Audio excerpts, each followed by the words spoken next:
Happy Friday!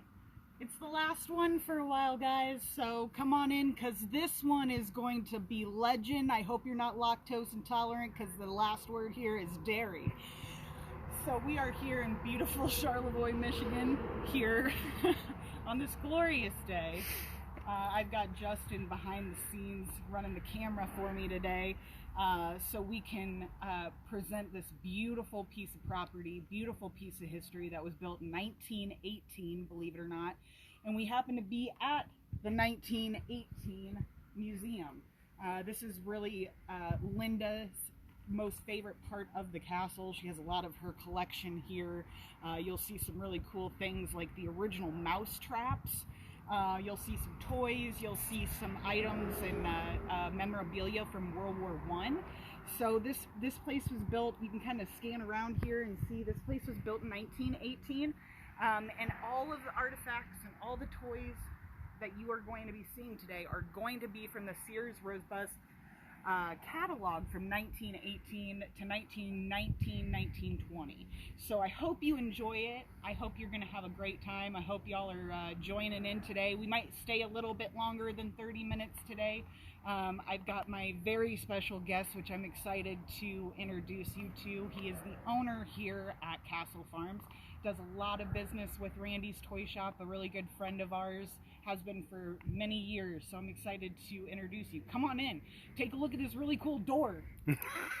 Trying to reconnect. Okay, good. Okay, so I may lose a little bit of signal. It may be a little bit choppy. We're kind of out in, no man's land here, so we are on a lot of acreage, and they may not have a lot of service for our T-Mobile folks out there. So this is a beautiful door. They don't make them like this anymore. So look how this opens.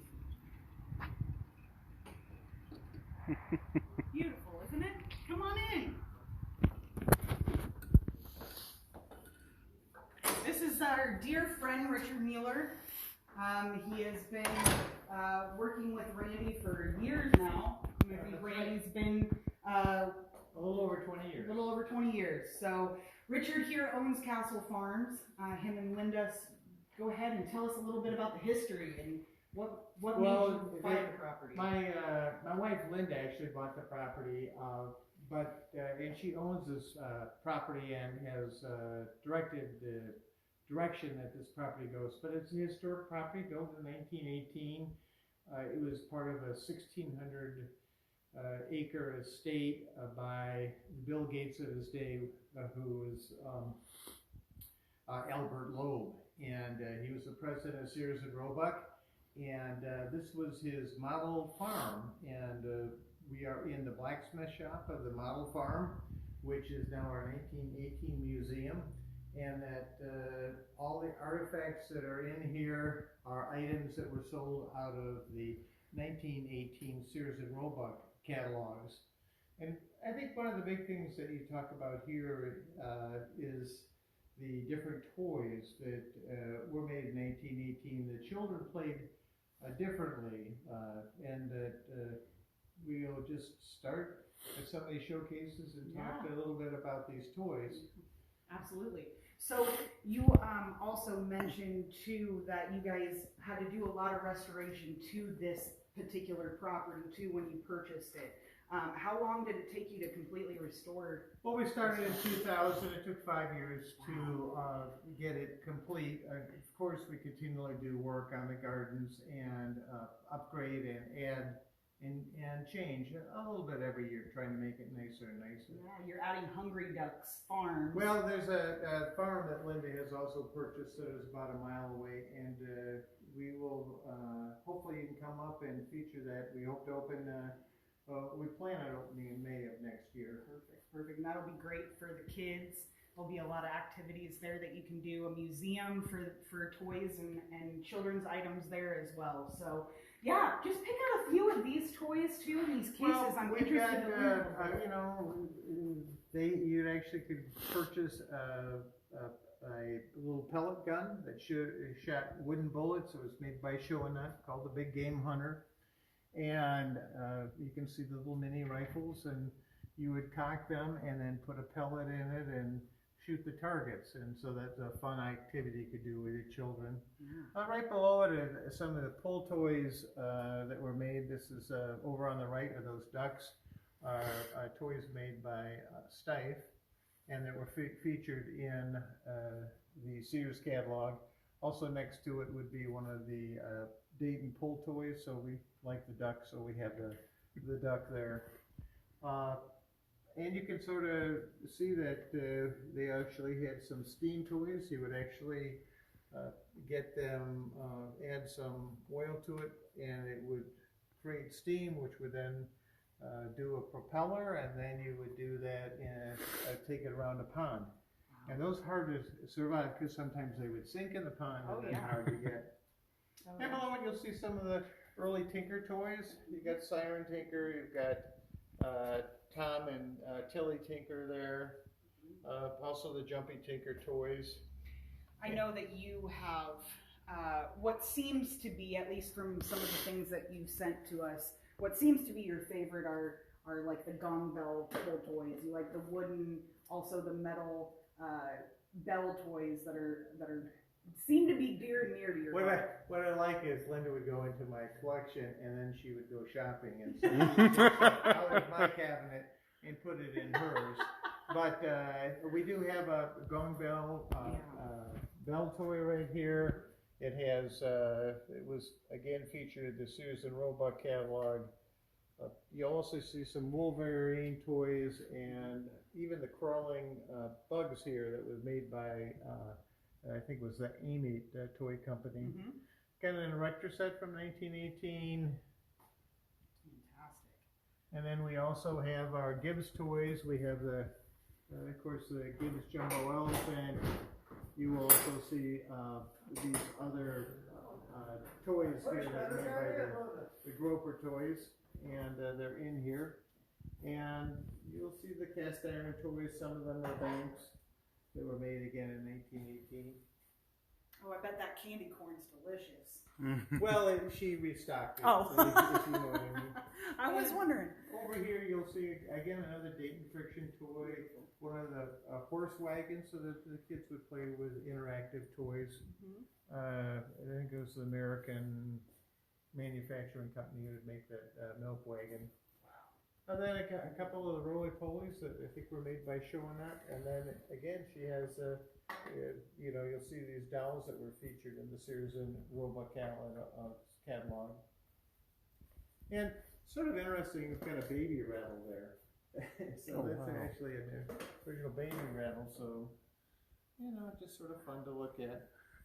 And below you will sort of see another one of the Boana sled. I think that's another Dayton Friction toy along with the streetcar. And on this next showcase, you know, we're talking about different toys that are here. We've got the block set. I think this was made by the Embossing Toy Company, I believe. Table croquet, which was you could set up a croquet table at home, play on your kitchen table or your dining room table. And then one of the things also the children would play with miniature cast iron stoves or a miniature sewing machine. You can see here next to it would be, to the right is a small Showinut piano. And, you know, Teddy Roosevelt just started the interest right now on the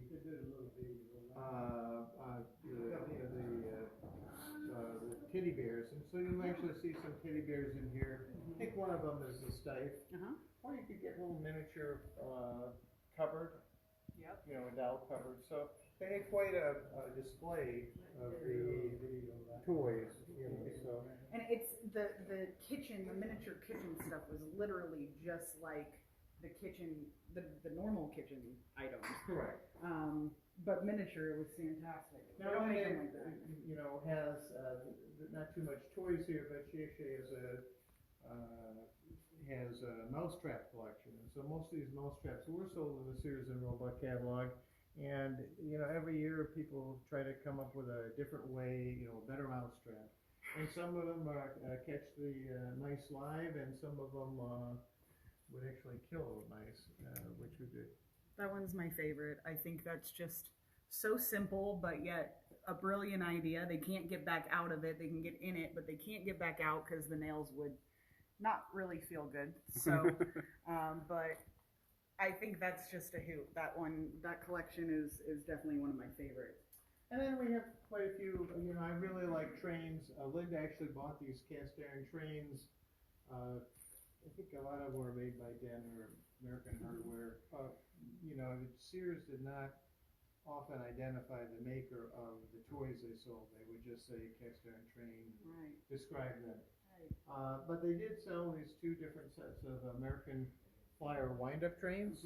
They were not electric, but you would actually turn a key and the train would run. Wow. That's And fantastic. because 1918 is when we were in World War I, they sold a lot of World War I toys. And you can again see another one of those hill climber toys, another shooting toy that was made. We also have the exploding ships, so the submarine would shoot a pellet and hit the ship, and it hit it in the right button. The whole toy would explode with a mousetrap mousetrap type. Again, more stuff where you have a Gatling gun shooting figures, and again shooting wooden pellets. And then, of course, army men were a big thing, and so you'll see, I think these are Barclay, some of these are Barclay army men, and then the kids would make dioramas, and there's the different ways to do and display this type of toy. Were most all of those soldiers made in that time lead? Correct. Yeah. Beautiful. Beautiful collection. And then, we're still talking about toys. You'll see a baseball game that was sold a lot of the collection. Oh, wow. So this is a picture up here of what this actually looked like originally with the blacksmith. Yeah. Stove, is that what you call it? Oven, stove? Porch? Yeah. So this is where he would do his ironing? I don't know the Is that the right word? Horseshoe making. Horseshoe Blacksmithing, making. yeah. His blacksmithing. And this is some of his tools. You can sort of see the tools they would use. Yeah. Again, we show this Karoom game. I think Karoom is a game that you would play, and you would have little things you would shoot, and it would bounce off, and you could knock over the pin. So Interesting. It's like sort of a fun little game. bowling mixed with pool. Yeah. And then if we come over to this showcase, you can sort of see more of the toys. Well, there are a lot of artifacts in here that are not toys, but we're showing the ones that were toys. Again, the soldiers, cast iron, small. Some of them are tin, with printing on them. It also has a tank in it. Again, and some of the soldiers they had. You can also buy your own little bomb there. Bigger cast iron shooting toys. Yep. And so a lot of different items.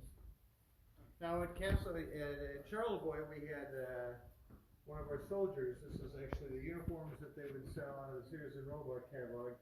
And one of our soldiers was named Harry Potter. So this is our soldier that we've named Harry Potter in a Sears and Roebuck uniform. That's great. That's wonderful. And again, more artifacts from the war from 1918 are on display. One of the record players, Yes. that actually wind up and you would play. And then over here we have, one of this is called Jumbo, which is the one that came in the box. And I think Jacko is this monkey. They would climb, and I think we thought it was Lehman. Yes. And then again, some more of the trucks from its day that were sold. Actually a fairly large fire engine. And you could buy a bugle too, so or a toy drum. Or some magic fly killer, which I thought was fascinating. So let's buy poison on a piece of paper, and we got this. Get these flies under control. Now on the wall, again, you'll see with horseshoes, but again another game. Tennis racket, so they were wooden rackets at the time. Or you could buy ice skates. You could also get this fabric and eventually sew it together and make a doll out of it, which they called dolly deer. And then you could also get baseball uniforms, or you'll see even a dollhouse, and they came in multiple sizes. I believe this was probably made by Converse, but that would be my best estimate.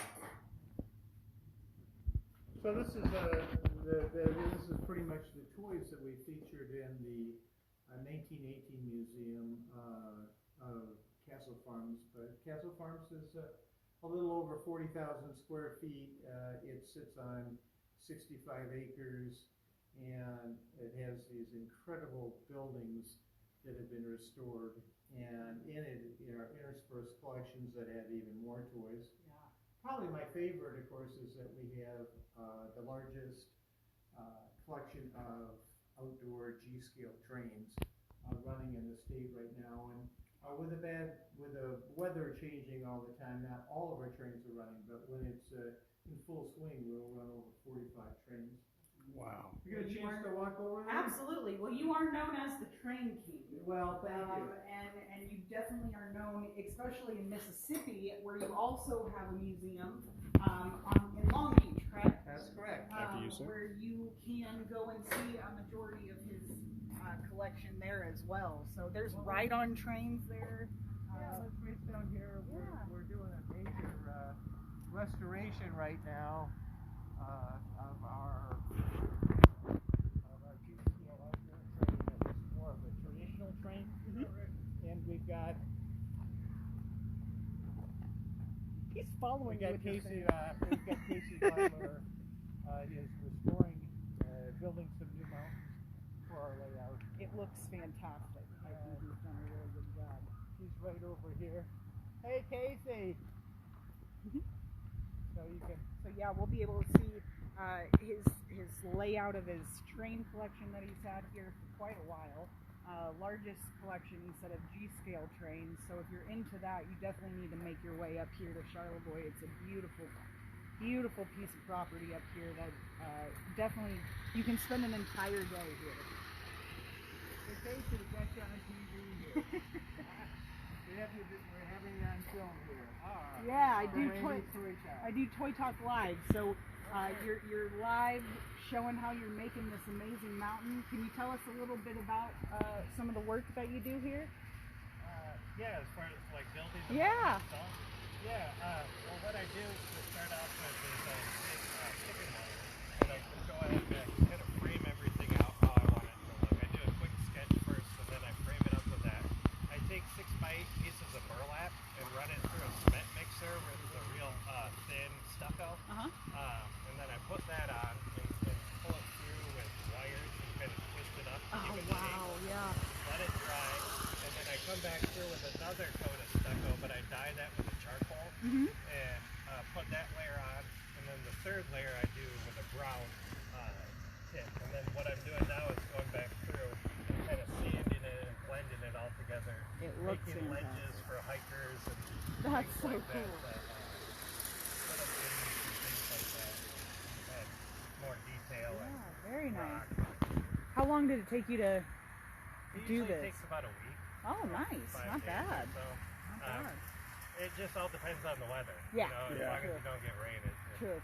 Absolutely. Well, thank you so much. It was nice to meet you. Yeah, nice to meet you too. Thank you. Yeah, you can definitely see some of the trains and the tracks that he's got here. He's got some houses and some accessories along the way, along with, you know, they are known for their shrubbery here. Let me tell you guys, like, they know their stuff when it comes to plants.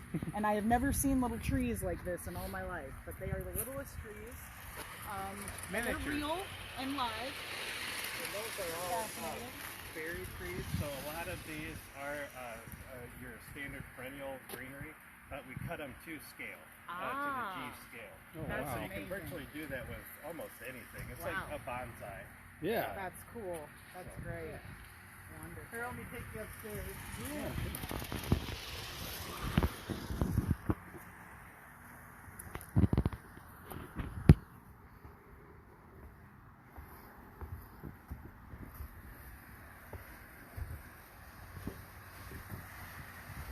So in our observation tower,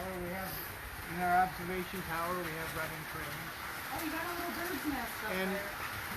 we had to stop running the train on our top one because we have a bird's nest in there. Oh, that's great.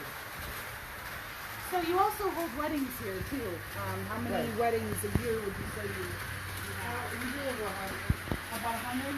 And there's over 100. There's 7 different venues. So you could get married over here in the Knights Garden. There's also a really big, beautiful area with a fountain. And they also host indoor weddings as well if you're trying to do something during. There you go.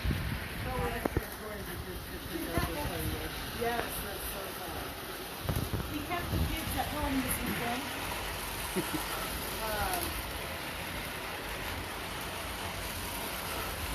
Considering we had not had a job to ourselves in over 4 years, we decided that we would take one night to ourselves.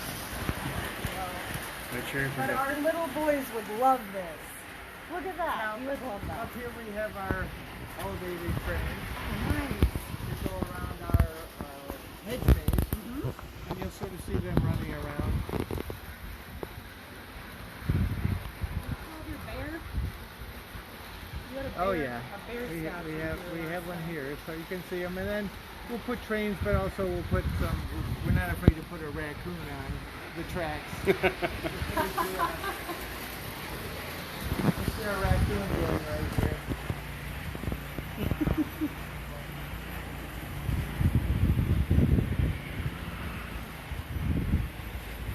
So what scale would you say? I know G scale you have the largest collection. Is that what your main interest is, or just train? So any and all. The more it does, the better it is. Got some steaming. We have a good time.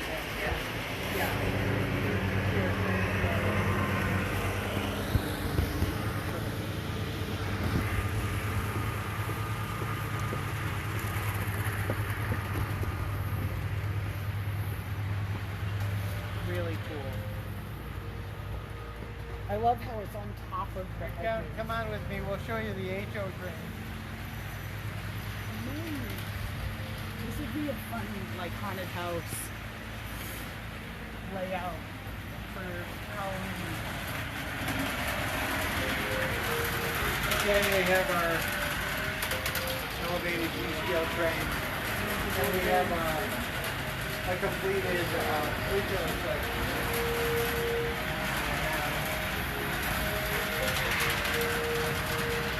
How fun. Do you fix the trains yourself? Occasionally. Occasionally? Occasionally. Yeah. There we go. There you go. Sorry guys, we're having technical difficulties like I told you. I don't have the best cell phone service in the world, so I do get a little patchy here and there, but also, so how can people visit you? What's the best way to plan a visit garden? Oh yeah.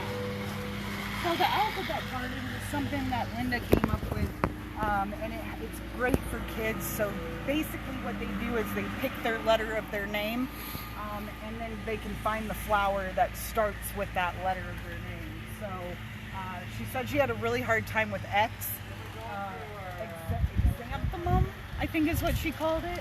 And it's an annual, so they have to plant it every year. But it is something fun for the kids to do to learn plants and that kind of thing. So we'll be able to take a look at that. Petunia, yeah, that's cool. Yeah. So every year she plants of the flowers that go along with each letter.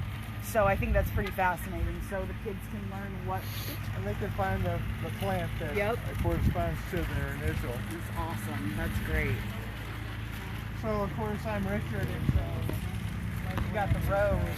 I wonder what mine is. and, H. It might actually be Heather. It might actually be Heather. Yeah, you might be right. And then J, juniper, maybe. Possibly. I think juniper's a bush, though. No, Joe Pie weed. we've got hyssop, Hyssop. and we also have hens and chicks. Oh, cool. And, So you don't pick the thing that you would necessarily go for the first one, like H. I would think Heather for the first one. You want to make sure that it's something that they might not have heard of, Or colorful. or colorful too. Yeah. So, well, this has been a blast. I appreciate you having us here. And we can't wait to come back in May for the ducks. For the Hungry Ducks. For the Hungry Ducks exhibit. That's going to be fascinating. Please make your way up here. He has tons of events that go on all throughout the year, so you definitely need to check it out. Go to castlefarms.com and plan your visit. Come on up here. Charlevoix is a historic town. So fun, right off Lake Charlevoix. And you can rent a boat, you can eat till your heart's content, and of course visit Castle Farms because it is the highlight of your trip. So thank you guys so much for joining me.